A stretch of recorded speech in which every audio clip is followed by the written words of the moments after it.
2004년부터 2006년까지 약 2년간 서울 서남부 지역 사람들을 공포에 빠지게 만들었던 사람이 있습니다. 약 2년간 14명을 살해하고 19명에게 중상을 입힌 범죄자 정남규입니다.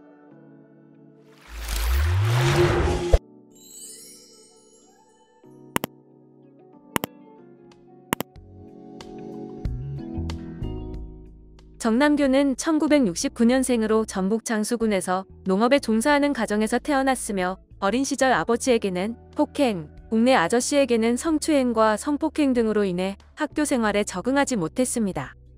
학교에서도 마찬가지로 동급생과 선배들에게 괴롭힘을 당하며 후배들에게까지도 무시당했다고 알려졌습니다. 군대 복무 시절 선임들에게도 가혹행위와 구타를 심하게 당했으며 한 선임에게는 성폭행까지 당한 것으로 알려졌습니다. 또한 후임들에게는 기수열애를 당했습니다. 육군 하사로 전역한 정남규는 사회에 나와 제대로 된 일을 하지 못하고 결국 절도 생활을 시작했습니다.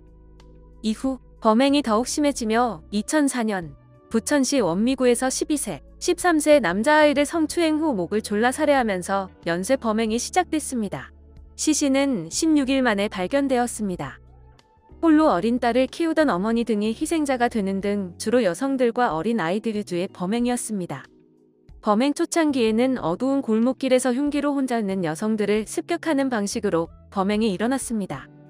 하지만 언론에서 이러한 범행이 집중 보도되자 이후 문, 창문을 열어놓고 있는 다세대 주택가에 침입해 둔기로 범행을 저지른 뒤 집에 불을 지르는 방식으로 바뀌었습니다. 초창기 골목길에서 칼로 범행을 저지르던 정남규는 주택가로 들어가면서 둔기로 범행을 한 것으로 알려졌습니다. 몇몇 범죄를 제외하고는 사건 장소의 거의 대부분이 서울 서남부 지역 일대임을 알 수 있습니다. 실제로 이 사건을 서울 서남부 지역 연쇄살인 사건으로 부르기도 합니다. 정남규는 지리를 잘 알고 있는 서울 서남부 지역에서 범행을 저지르다가 언론에 자신의 범행이 크게 나오면서 안양시와 군포시에서 범행을 했다고 진술했습니다. 살인의 편리성을 위해 CCTV가 없는 등 보안과 치안이 취약한 곳을 주 범행지로 삼았기 때문에 당연히 안전시설이 상대적으로 빈약한 지역에 거주하던 사회적 약자들이 잔인한 범행의 희생자가 되었습니다. 정남규 본인도 자신이 약자들만을 공격했다는 점을 인정했다고 합니다. 그는 자신이 저지른 범죄를 다룬 기사를 스크랩하고 범죄 관련 드라마, 과학수사 관련 책, CCTV 및 장소 탐색 등 범행을 저지르기 위해 공부했고 운동했습니다.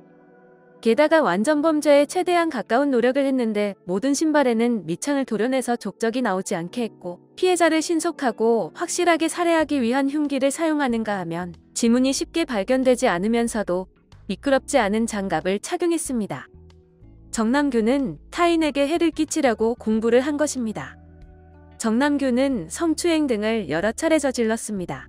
살인과 성범죄를 함께 저지른 적도 적지 않습니다.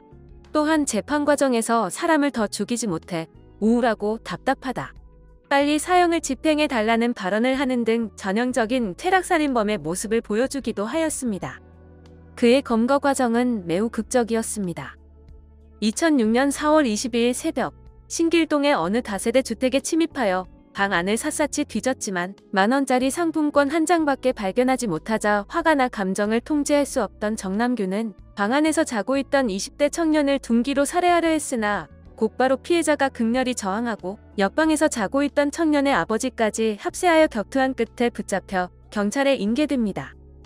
하지만 정남규는 경찰서로 이송하기 직전에 순찰차 뒷자리에서 수갑을 찬 채로 그대로 달아나 버렸고 2시간 만에 동네 주민의 신고로 옥상에서 다시 검거됩니다. 검거됐을 당시 정남규는 유영철에 관한 언급을 계속해서 했는데요. 자신이 유영철보다 더 낫다, 유영철보다 늦게 잡혔다, 유영철보다 많이 죽였는 게 목표였다라고 말하는 등 유영철을 라이벌로 생각하는 모습이 나타났습니다. 이후 2007년 정남규는 사형 선고를 받았으며 재판 과정에서 담배는 끊어도 살인은 못 끊겠다라는 말을 남겼습니다. 재판 과정에서 그의 피해자는 저소득층 및 여성으로 전원사회의 약자들이고 그 목적이 엄연히 쾌락에 의한 연쇄살인이었음에도 불구하고 부자를 더 죽이지 못해 억울하다는 주장을 하는 등 자신의 살해 동기를 조작하려는 시도를 했기 때문에 더욱 주장의 신빙성이 떨어집니다. 판사들도 설득력이 떨어지는 동기라고 판단해 반성의 여지가 전혀 보이지 않는다는 논조로 판결을 내렸습니다. 그는 2년 후 2009년 11월 서울 구치소에서 목을 매 자살을 시도해 병원으로 이송됐으나 사망했습니다. 사형 여론에 대한 언급을 자주 한 것으로 볼 때 사형 집행에 대한 두려움으로 인해 자살을 결심한 것으로 추정된다고 합니다. 다만 프로파일러들은 사형 집행에 대한 두려움보단 살해할 대상이 더는 없기 때문에 자살을 선택한 것이라는 의견을 내놓기도 했습니다. 이미 언급한 것처럼 빨리 사형을 집행시켜달라고 말한 것도 그렇고 실제로 자살하기 전까지 태연히 지낸 것을 볼 때 꽤나 신빙성이 있는 추측으로 받아들여집니다.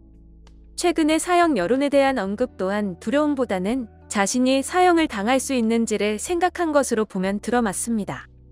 그를 프로파일링했던 권희룡 프로파일러는 유튜버 김원의 방송에 출연하여 정남규는 자살한 것이 아니다. 자기가 자신조차 살해하고 끝난 사람이다. 살인의 끝은 자기 자신이었다. 라고 말했습니다.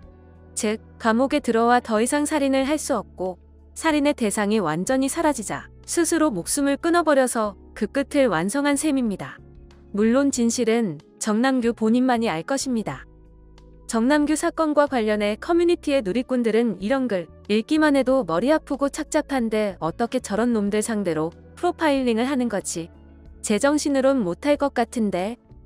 이유랍시고 자기가 어릴 때 맞았네 사회가 이렇게 만들었네 하지만 죽인 사람은 여성, 아이, 그리고 살인을 경쟁하고 어릴 때 약자 입장에 있던 사람들은 무조건 복수심을 품거나 잘못된 길 간다고 오해하는 사람 많은데 불우한 사람 중에는 오히려 같은 처지의 약자를 더 잘 이해하고 같은 불행을 안 겪도록 바라고 그런 거에 잘 접근하는 사람도 엄청 많아와 같은 반응을 보이고 있습니다.